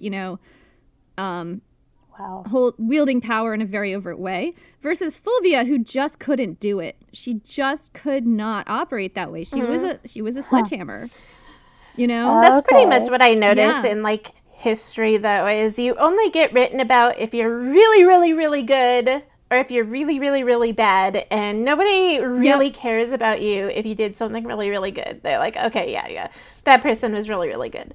But if you were like a woman who did something really, really, really bad, then everybody wants to know about it, and people talk about it. Absolutely. Also, like when me and Lindsay have our bone marrow baby someday, I want to name her Vulvia. Can we back up? What's a bone marrow baby? When you take the bone marrow and like use the DNA to like make another human with it, like female bone marrow and female eggs to make a whole nother human. Whoa. Is this from Ancient Aliens? No. Wow. It's a thing. In fact, Hank Green was talking about it today. Yeah. Oh, really? And I decided if we ever do that, we're going to name her Vulvia. Do it. Vulvia. With a V. Like, this is the most lesbian baby that has ever existed. This is our lesbian baby Vulvia. And we're going to raise you to be like Fulvia. Yeah. And yes. So Fulvia was, first off, she was a gang leader. She had several husbands. Her first one was this. She's actually cool because you kind of get into the lower classes of Roman society a lot because she moved around. Like, she and her husband Clodius were gang leaders, and they kind of, like, gang violence was a big part of ancient Roman politics, but they really made it into this, you know, like, really big thing. You know, like, they had, like, just armies of people in the city who would fight for them if they needed to like pass a bill or whatever, you know. And like Fulvia was very involved in this in the way that the ancient Roman sources talk about it. It's all Clodius, which was her husband, but they were also described as joined at the hip, and Fulvia would push forward his policies even after he died. So, you know, like she was very involved. Oh, yeah. Like, you know what they say, behind every great man. That's right. Woman. There's a Vulvia. Yeah. Yeah. And then eventually she married Mark Antony. She was like, they were both two just like absolutely chaotic war elephants who just like to fuck shit up together. Like they were both completely out of hand. And then eventually she clashed with Octavian, who was Julius Caesar's 18-year-old heir. Mark Antony was Julius Caesar's right-hand man, thought he should be heir. But Julius Caesar just happened to make this 18-year-old who nobody had heard of heir right before he died. Mark Antony and Octavian were like clashed a lot, and eventually Mark Antony fucked off to Alexandria to hang out with Cleopatra, and Fulvia went to war with Octavian, led armies in battle over some stuff, ostensibly on Mark Antony's behalf, but everything that was on Mark Antony's behalf was also about her power. So yeah, she was really cool. Wait, so she was married to Antony. Yes. And then he was mad at Octavian. And he got so mad that he was like, fuck this, I'm going to Egypt. And went and started like palling around, by which I mean like having a lot of sex like very publicly with Cleopatra. And while he was gone, Fulvia was like, well, fuck that, I'm going to take down Octavian. Yes. Well, I mean, the parts about like how Mark Antony met Cleopatra, they're a little hazy. But eventually what happened was he fucked off to Alexandria to hang out with Cleopatra. And to Alexandria. Yeah, in Egypt. And Fulvia, meanwhile, while he was doing that, went to war with Octavian. Huh. Okay, so this is definitely me just like putting what I want to see on it. But I totally am having this like this maybe fan fiction that I'm writing in my head where... Oh my God, we do that too all the time. Where like Antony is just in a consensually non-monogamous relationship with Fulvia and Cleopatra at the same time. And they're like, so Fulvia's like, I still love you even if you fucked off to Alexandria, and I'm going to fight this war for you because I believe in you. Like, that's very sweet. Possibly. I can't disprove that. There are a lot of ancient sources. Well, there are ancient sources that say that the reason she went to war Or, something was to do with, like, she was upset that Mark Antony was with Cleopatra and she wanted to bring him back to her side and fight this battle for him. I cannot say if that's true or not. I don't know. In ancient Rome, they really did not necessarily expect fidelity of men. But, oh boy, did they ever expect it of women. Also, I mean, considering she's, like, very complex, I imagine it's a little bit of everything and more.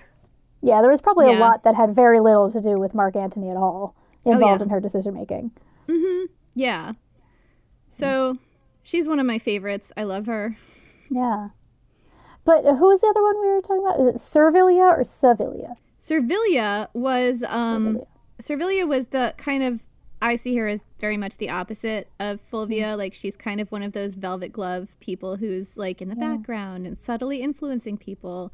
And she really knew how to, work the system and go with the expected women's power structure. There is not a lot written about her and how she did this. There are a few clues in the ancient sources, but nothing, like, really concrete. But that is absolutely my interpretation of Servilia. Yeah. It's really interesting, like, I feel that in our current culture, like, women often get blamed for being, like, sneaky, and manipulative. And I feel like the reason that tends to be, like, the reason that women sometimes operate in a sneaky way is because we are still taught, like, we're not supposed to be publicly influencing things. Yeah. Like, well, yeah, the patriarchy made us that way, and other women uphold it. And so if you want to do anything, you have to be, like, sneaky, like, in the background. And yeah, or live like Fulvia, just completely say fuck that to everything and deal with the consequences, which is, like, inevitably at least 50% of people hate you at all times. Absolutely. Yeah, go to war. So you're either like Cervixia or Vulvia. These are the best names. Those will be the names in my fan fiction too. Cervixia and Vulvia. Yeah. These are the two bone marrow babies. Vulvia lived more on the outside. She was more visible, whereas Cervixia was much more interior. That's right. Oh my god, anatomy jokes. Oh. Wait, are we still talking about vaginas? I'm talking about cervixes. I don't know about you. I was definitely also thinking about vaginas, so I guess we were pretty close. Like, oh my god. So, okay, my like next question on my list was going to be about the role of religion in reinforcing gender roles, but now we're like way far away from that. So I'm not really sure if we can bring the conversation back around. Well, I do have a lot of thoughts on that, actually. And a lot of it, I think, ties into what we've already talked about. First off, this is like a super broad topic, and I'm just going to preface this by saying I have not studied all of the religions and cults dedicated to all of the gods that were in ancient Rome, and also the ones that came from other places that people worshipped, because there were a lot of religions that came that were kind of fads or like, things that popped up that people started adopting in ancient Rome, because the ancient Romans were appropriators, Good point. Yeah. So, and a lot of the time, the thing about these religions at this point is that people didn't write down, like, they didn't have Bibles that wrote down what they did to worship this god. Like, it's all pretty vague. And we have a few inscriptions here and we have some carvings over here. And from there, we try to piece together what these rituals were. But it's, like, kind of hard to discern a lot of the time. So, there were some gods that really did reinforce the gender roles. For example, the Vestal Virgins, always chaste or you're going to get buried alive. Like, there's that. There's Mithras, who was a war god, all about justice. You could only be in the Mithras cult if you were a man, a cisgender man. But one really interesting thing that Jen and I found, we were researching our Spartacus series, and Spartacus's rebellion was the third of 3 large slave rebellions in ancient Rome that were called the Servile Wars, and each of them occurred about like 30 years apart on a cycle. And all of them, at the heart of each of these rebellions was a gender-bending god or goddess. And that's really cool. Each one, not a coincidence, right? So, chaos when genders bend. When the genders bend, look out. Oh shit. Right? And this is why people get really upset about, like, anybody, like conservatives especially, get upset about people stepping outside the gender binary today because chaos. Oh no, you know? Yeah. The systems start to break down. Yeah. So both and Spartacus... if that's a system of slavery, that's a good thing, I would say. Well, it's a good thing. I mean, let's dismantle the patriarchy. Like, right. Absolutely. I mean, we are trying to break down specific systems, so I mean, they're not wrong. They're not. You actually asked, this is a little bit off topic. Maybe I should bring this up after I tell you all about the Servile Wars, but like I was really interested when you guys talked about in your episode on femininity last time. What does a decolonized gender society look like? I'm gonna talk about that. I had thoughts on that, but I'm gonna talk about it afterwards because I want to get this out first. Okay. All right. Yeah. So anyway, so both Spartacus and Salvius, who is the leader of the second Servile War, the Spartacus War was the third one. He was the last one. The one that came right before him, a guy named Salvius was the leader of that, and both of them worshipped Dionysus. And Dionysus was very, very gender nonconforming. Eunice, the leader of the first Servile War, worshipped Atar Goddess, who was a mermaid goddess from Syria who made men castrate themselves, who worshipped her. Yeah. Holy crap. Who we will talk more about in our episode on mermaids. Oh my gosh, you should. So I have a Patreon episode all about Atar Goddess. And she's amazing. I can absolutely help you out with the research there. Heck yeah. Awesome. So Dionysus was like genderqueer. Sometimes he was depicted as a kind of a beardy guy, and sometimes he was a young, very femme young man. His followers were maenads, always women, drunk, sexually aggressive.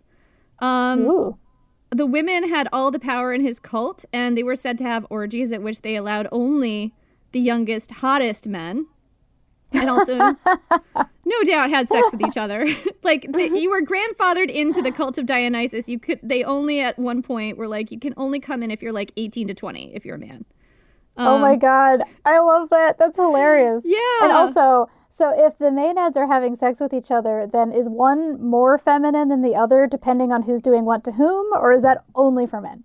So I think that's only for men because the ancient Romans, like, the idea of women having sex with other women, from what I can tell, just completely broke their brains. Like, I don't think they even thought that was a thing. Like, I think it just...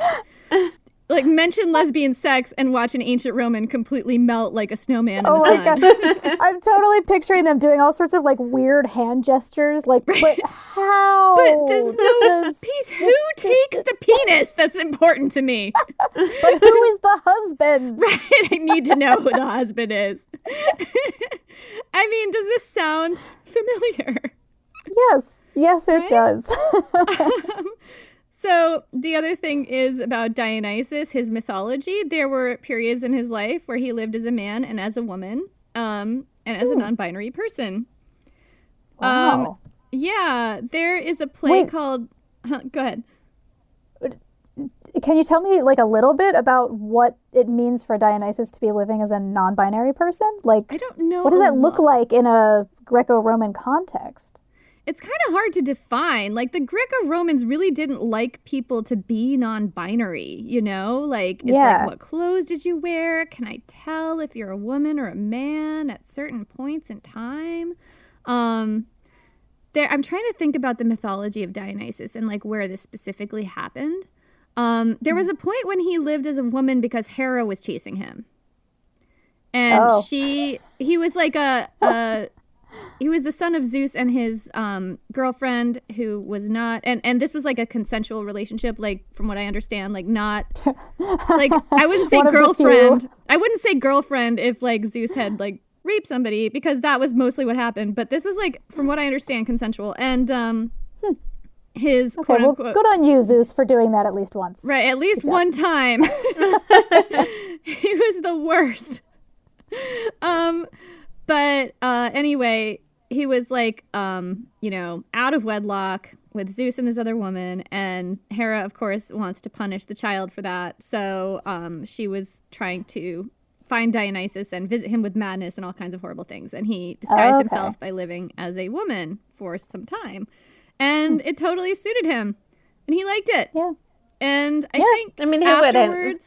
You're right. And I think afterwards it was more about switching and sometimes being male and sometimes being female, as opposed to being like straight up gender binary, like, not either one, Okay. Okay. That's what I think, because I think that being not one of the genders would also have broken the Roman brain or the Greek brain. And the Greeks were even worse. Yeah. Yeah. And Dionysus is the name for the god in the Greek sense. So that he was kind of like brought over to Rome, mainly like via slaves and other people. The other goddess who was at the heart of the first Servile War was a goddess named Atar Goddess. She was a mermaid goddess. I love that. That's her great. followers castrated themselves. And there's all this stuff in her mythology. And to preface this, I'm going to say that my ancient source for this was a guy who was, he was Roman. He was a Roman citizen, also a Syrian by birth, which was a Roman province by then, and a satirist. So it's a little hard to tell if he's satirizing this religion or if he grew up around it and really saw what it was like. It's a little iffy. But his account of it explains how people worshiping Atar Goddess would kind of work themselves into this frenzy, like this religious frenzy, and then hack off their genitals with a knife and then run around town and throw the genitals into somebody's house. And then, oh my God. right. Wow. And then adopt women's clothing and perform women's chores in the house. And I remember tracking this down when I was doing the episode on Atar Goddess that we did, which is in our Patreon. And there are worshippers of Atar Goddess depicted in The Golden Ass, which is the first novel written in the Western Roman world. And it's about a guy who gets turned into a donkey by, I think, Aphrodite. And and eventually, I think at one point he winds up traveling around with this group of traveling priests of Atar Goddess. And this is how they were depicted, and I think probably this is how they were seen in ancient Rome, is this sort of these traveling hucksters who were, conning people into paying them to do, quote unquote, miracles for them and stuff. And that they were really genderqueer. And there's a lot of like transphobic language in how they were described. And they were described as wearing women's clothing and makeup and wigs and like dressing up like women. But, like the source is like very clear that these were, people who were outside the gender binary, and that the novel does not like this. Like it's not like kind to these people, Yeah. So and like it kind of it was like kind of a window into this ancient bigotry that is still with us, to me. Right. Absolutely. And I definitely got this impression of worshippers of Atar Goddess as these like proud gender warriors who are not going to conform to this binary system, And it doesn't surprise me that this religion is at the heart of a slave revolt either. So absolutely. I mean, that's a goddess who's imported from elsewhere, as many slaves would have been, I'm assuming. So like, was brought into the Roman Empire by slaves. Yes. And Eastern, that was a big thing for the ancient Romans. They thought Easterners were effeminate. That was a stereotype that they had. Yeah. So it sounds like partly really awesome, but also partly like, like these people are being made fun of. Their religion is being made fun of. Yeah, absolutely. Yeah, it was being demonized, Yeah. Yeah. I mean, then again, if people are going around and throwing their hacked off genitals like into people's windows, like I don't condone that. That's not cool. Don't do that to people. I mean, that's where I think that was a satirization, Like, I hope so. My God. Yeah. like you wake up with like a pair of like disembodied testicles on your pillow. Like, not again. That's not cool. Right. Oh, it's This been a few happens weeks. Every God. Tuesday. Gross. Sounds like there's like kind of a grand tradition of religious figures undermining the status quo. Oh yeah, I think you're not wrong there. That's awesome. I think that the fact that all three servile wars had at the root a gender-bending religious tradition doesn't surprise me, because being outside the binary, like the ancient Romans, kind of like the ancient Greeks had this too, you know, like this idea that the family was the smallest unit of the state, and the man is the head of the household and rules over the woman, who rules over the children. Like, this is all in Aristotle or something. And then that, you know, is blown up to be, it's kind of like the state has like the heads of government ruling over the blah, blah, blah, like all that stuff. Like, this is all kind of seen as a unit in a way. So if you are undermining gender roles, then you're undermining the family. And if you're undermining the family, then you're undermining the state at a larger level, is kind of the through line that I see there. Yeah. That's so interesting. Like, and you see it directly playing out in these servile wars.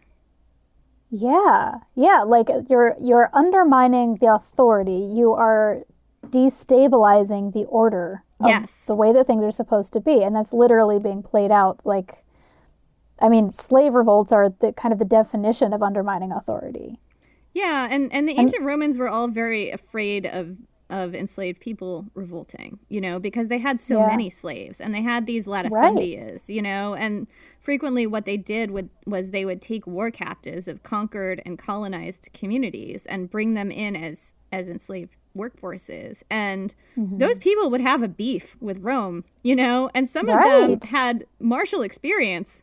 So they were always like worried about that, and they were always really upset at the idea of enslaved people kind of upsetting the natural, what they saw as the natural order of society. Right, like that, going back to the beginning of all this, like they deserved this, and if you're trying to take it away from them, you're the bad guy. Don't mind the fact that we enslaved you and all of your people. Like, you're the bad guy because you're screwing up this house of cards that we have built upon your enslavement. Like, it kind of seems to me like if you want to be not insecure about your authoritarian regime, maybe don't like go grab slaves from wherever the hell you want. Maybe don't have an authoritarian regime. I don't know. Right? Pro tip. If you're going to build a house of cards that is built on something that you are terrified of losing, that could be lost at any moment, like, don't build that house of cards. Maybe don't. Maybe late. don't. Way too late for that. I have a career in comedy, so. We're just like, wait, how about don't colonize? And I don't think that I really knew that Rome was like so intent on sort of the nuclear family unit as the building block. I was thinking about this when we did our episode on marriage. There was already so much in like the American like building of the nuclear family unit, which is why I'm really, really glad we're talking about it here, because I definitely wanted to bring that up, that the way that natives are colonized, the way that they eventually even colonized, goes way back, like way back, even a little before this. I was just going to say, like, I want to do a caveat because ancient Rome was sometimes a democracy, quote unquote, like that left a lot of people out and still had, obviously, enslavement. So it's a little bit like I probably oversimplified the power structure a little bit of ancient Rome, and some of that comes from ancient Greece and like statehood, you know, but there was a whole lot of appropriation going on, and I still think it's applicable. So somebody is going to be like, but wait, ancient Rome was sometimes a democracy. I just want to put that in there. Right, fair, but I mean, it's still, I feel like if you take sort of Rome from the very beginning to the fall of the empire, like, you're looking at an authoritarian, like, top-down. Well, it was imperial. Yeah, like, if you look at the Rape of the Sabine women, which we definitely talked about, like, that it was a colonizing force from its very inception. Right. When it was a democracy, that democracy left a lot of people out. There were a whole lot of points when it wasn't really a democracy. It was a dictatorship or, you know, one-man rule that was tacitly supposed to be a democracy, but it wasn't. Julius Caesar, looking at you. Stuff like that. And then for, after the death of Julius Caesar and, the rise of Augustus, it was basically a military dictatorship. So, yeah, that was the situation. It's really, really important to note that, like, it's really easy to get stuck when we're talking about mostly American history as Americans in this podcast, thinking that this all just happened here. But the people who had the ideas to do the things that we're talking about didn't just get those ideas off the top of their head. They came from somewhere. And that somewhere is history. These ideas were had before and were carried on and upheld for hundreds of years before they happened here. Yeah, Right. absolutely. Yeah, and if we go back to ancient Rome, they were coming from somewhere else before that. Right. Greece, maybe Assyria. Like, there were plenty of other empires to look to for advice on how to do all this stuff. Yeah. I think, though, like, it feels to me like for a long time after the fall of Rome, I think probably primarily through the Catholic Church, which originated in Rome, there's like the same set of beliefs.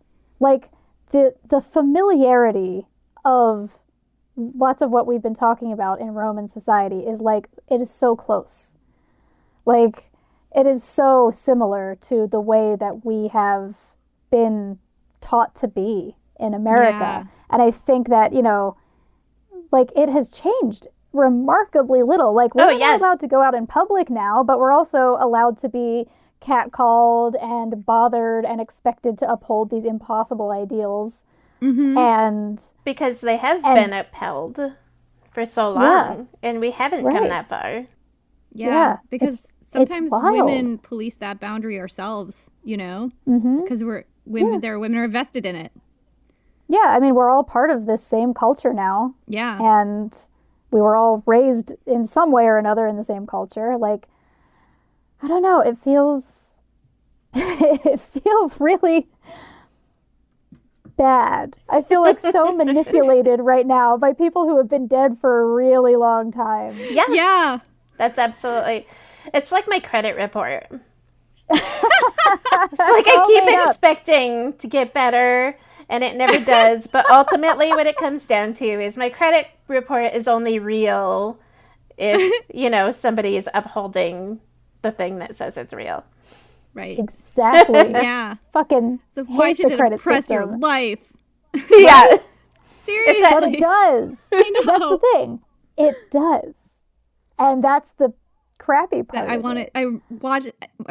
listened to the femininity episode, and one of you asked the question of, like, what does a decolonized gender society look like? Yeah. And I was really thinking about that. And I was thinking, like, what if it looked like no genders? Like, and not to say that, like, there are not, like, male and female genders that are obviously divorced from your physical sex, but, like, there's no prescribed gender role that you have to obey. Right. Gender isn't the defining thing Right. in everything that you do. Gender could be Yeah. absolutely fluid and Right. not attached to your sex at all, or like what's in your pants at all. Yeah.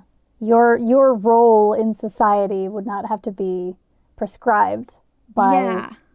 the package you were born with. Right. Like what if we didn't need, what if it wasn't so important to be the ancient Romans and know who's the top and the bottom, or to be modern people and know who's a she and who's a he, or whatever? Like, what if it just isn't as important and defining about us, Yeah. Yeah, exactly. Yeah. Obviously, decolonize could literally mean taking the land back. But when we're talking about it in this context, we're talking about like decolonizing the mind. And gender is all in the mind. So if we were able to get around that and see gender as fluid or as not even any, like, not the thing that defines everything that we do, Right. then that's exactly what we're looking at getting people to see here. Yeah. Right. Like, you define your own experience of gender. It's not something imposed on you, you know? Yeah. And I think, like, the thing for me, the reason that I get so excited about talking about specifically these types of topics, like tracing the patriarchy back, you know, at least to Rome and probably beyond that, like, it feels really important to me to point out that people came up with these ideas as a means of controlling other people and exported these ideas via colonization efforts so that they could control those groups of people and bring them into the fold, bring in slaves, bring in riches, and, you know, keep their top class at the top and keep things the way that they were. And it has worked, obviously, like, remarkably well. Like, these rules in place about who you're supposed to be and where you belong and, like, what type of underwear you're supposed to use have continued to influence us. But, like, just because they're old does not make them right. They are still arbitrary. Somebody still came up with them and came up with a way to convince everybody that they are, like, objective truths. They're still social constructs, yeah. Yeah. Yep, that's also recognizing that while they are social constructs, they have real world effects on real people. And so these constructs are actually a form of both physical and psychic violence. Mm-hmm. Absolutely, yes. Mind control. Yeah. I'm not saying it was aliens, but it could have been aliens. Ancient But it was Roman probably aliens. Romans, yes. Roman Romans. aliens. We need a meme of you being like Romans. Yes. Oh my god. Make it a thing. Yes. Don't ask Twitter to Yeah. do it. You don't know what you're going to get. Oh my god. I feel like we just solved a lot. We did. And uncovered a lot and got some really juicy gossip along the way. Oh, yeah, totally. We decolonized Like- gender. Yeah. That's what we did. Yeah. Well, starting with started Elagabalus. to. We just yeah. picked at it a little. We picked at the scab a little bit. Yeah. Yeah. Ooh, that's a good way of putting It it. is still oppressive to this day. We all need to rethink the way that we think, and it continues to impact everyone right now. Even the people who, quote unquote, are benefiting from it are victims of this. And, like, that's the thing. I think this is kind of what I was hearing a little while ago is like, Jenny was saying that, like, slave revolts, like, everybody in Rome and in all of the Roman colonies was, like, terrified of a slave revolt all the time. And it's like, well, if you didn't enslave people, you wouldn't have that hanging over your head constantly. And that's kind of the thing about, like, these systems of control. I feel like the microcosmic version of that is the, like, super hetero, like, angry bro who is, like, super mad all the time because he's always afraid that his status is going to be taken away from him. Yeah. And it's like, well, then don't build your entire sense of self on things that can be so easily taken away from you. I think that's such a really Like good way muscles. to explain toxic masculinity. Yeah. Right. Yeah. And I mean, we all have those things. Like, far be it from me to, like, go around just judging everybody for following the rules that have been coming down to us for at least 2,000 years. But, like, The ancient at least Romans spend are some time still thinking about them. they're still controlling our every move. Yeah. But here's the thing. Fuck you, Julius Caesar. We yeah. We have identified this, and this is our way of confronting it and calling it out so that we can resist it, and so that hopefully we could give other people the language and the ability to identify it themselves and resist it. So, I mean, in a way, I guess we kind of did it. Right. Yeah. We're So doing we can give ourselves like a little pat on the back. Yeah. Yeah, and Julius Caesar a little stab in the back. Yeah. Stab in the back for the patriarchy as embodied by Julius Caesar. Absolutely. I'm pretty proud of myself for that one. Way to go, Lindsay. I'm so proud of you. Thanks. All right. Well, I feel like we have been at this for a long time, and now is probably a pretty good time to wrap it up. James thinks it's time. Thanks, James. So, Jenny, thank you so much for coming on. I would love it if you would tell our listeners where they can find Ancient History Fangirl and anything else that you want to plug. Yeah, so my podcast is Ancient History Fangirl. You can find it at ancienthistoryfangirl.com or Ancient History Fangirl wherever you get podcasts, on whichever app you use. Yay! Yay! Thank you, Jenny Williamson. Thank you for having me. This has been so fun. Oh, yeah. I have a feeling you'll be back. I hope so. Me just too. like Julius Caesar. Just keep coming back. My very first time I got to meet Jenny, and this was a blast. I definitely want to do this again. Yay! I'm so glad. I'm so glad I got to meet you and have this amazing conversation with you, because this is exactly how I want to spend all of my nights, is talking about this For stuff. real, right? Yeah, same. Yes. So, dear listeners, thank you so much for sticking with us. We'll be back with our next episode in a week, and that is going to be on the topic of fashion. So, if you're, the fashion police, well, if you're the fashion police, maybe don't listen to us talk about Maybe just don't be the fashion police. I don't know. Yeah. Just don't police people's fashion. It's fine. If you're into fashion and, decolonizing and smashing the patriarchy, you know what to do. Yes. So, we'll see you then. Wait, what if they don't know what to do? Oh, come back next week. Listen to our next episode. There we go. Bye. Let our love be a flame, not an ember. Say it's me that you want to dismember. Blacken my eye, set fire to my tie as we dance to the masochism tango. At your command, before you here I stand. My heart is in my hand. Ugh, it's here that I must be. My heart entreats, just hear those savage beats, and go put on your cleats and come and trample me. Your heart is hard as stone or mahogany. That's why I'm in such exquisite agony. My soul is on fire, it's aflame with desire, which is why I perspire when we tango. You caught my nose in your left castanet, love. I can feel the pain yet, love, every time I hear drums. And I envy the rose that you held in your teeth, love, with the thorns underneath, love, sticking into your gums. Your eyes cast a spell that bewitches.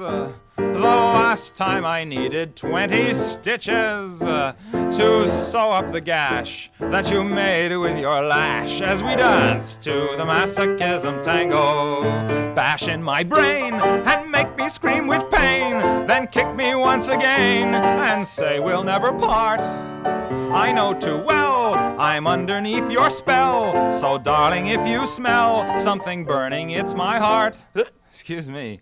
Take your cigarette from its holder and burn your initials in my shoulder. Fracture my spine and swear that you're mine as we dance to the masochism tango.